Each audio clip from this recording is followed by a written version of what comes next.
The mid to late aughts could be considered the golden era of first person shooters. 2007 brought the likes of Halo 3 and Modern Warfare, which were both significant landmarks in their own right.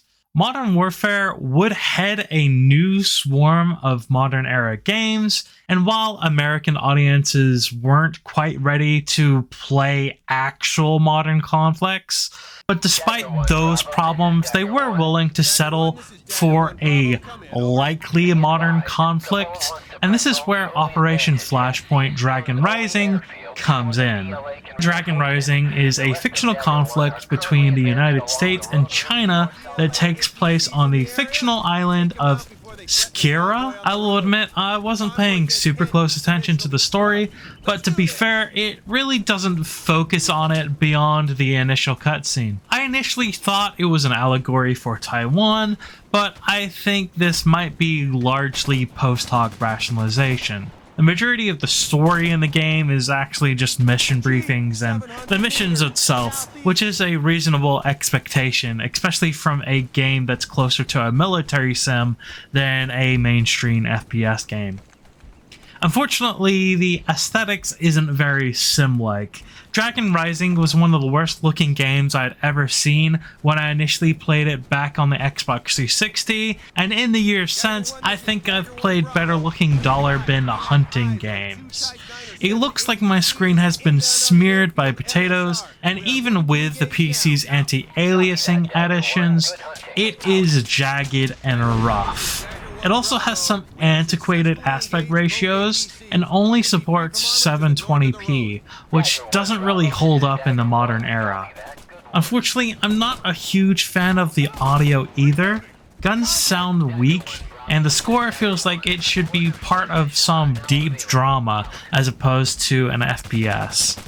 The traditional Asian styles of singing are cool, but doesn't really fit a story as bare bones as this game. Gameplay is fairly mid, guns feel reasonably realistic, though I do think they intentionally made the Chinese weapons significantly worse than the American rifles. Combat will typically take part at reasonable ranges, though the AI does have a tendency to stay in the open. Close quarters combat is incredibly tense, and the time to kill at these ranges is realistically fast. However, fighting at times definitely feels like the enemy's hit scan, which can lead to really annoying deaths.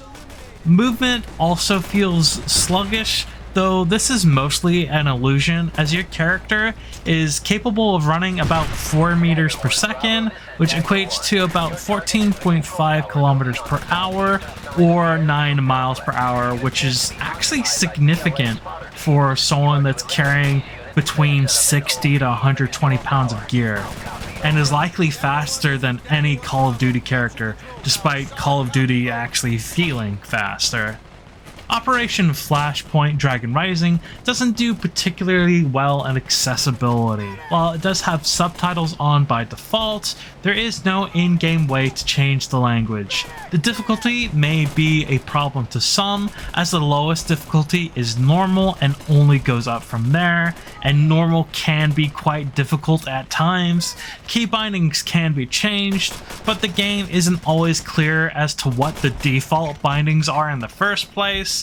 The unit commands can be a bit annoying and frustrating. The fact that it has an awkward aspect ratio and ugly settings menu doesn't really bode well for its convenience either.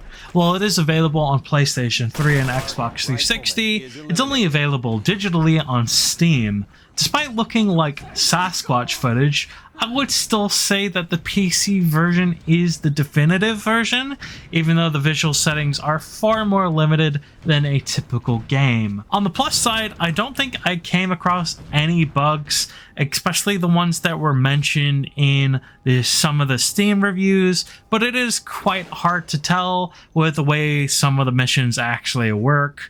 Overall, I'd say that Operation Flashpoint Dragon Rising is a huge letdown. It would be hard for someone outside of a military sim player to enjoy much of the game, and even then, there are better options out there. This game offers so little to the player There's no story, awkward squad controls, middling at best gunplay, an awful escort mission, and some terrible guns. While I didn't regret my time with it as much as I did back in the 360 days, I can't say that I had fun playing it either, and I think it earns an avoid on the A scale. But let me know what you think down in the comments below, and if you like this review, consider checking out my Naruto Ultimate Ninja Storm review. Either way, I'll see you there. Bye.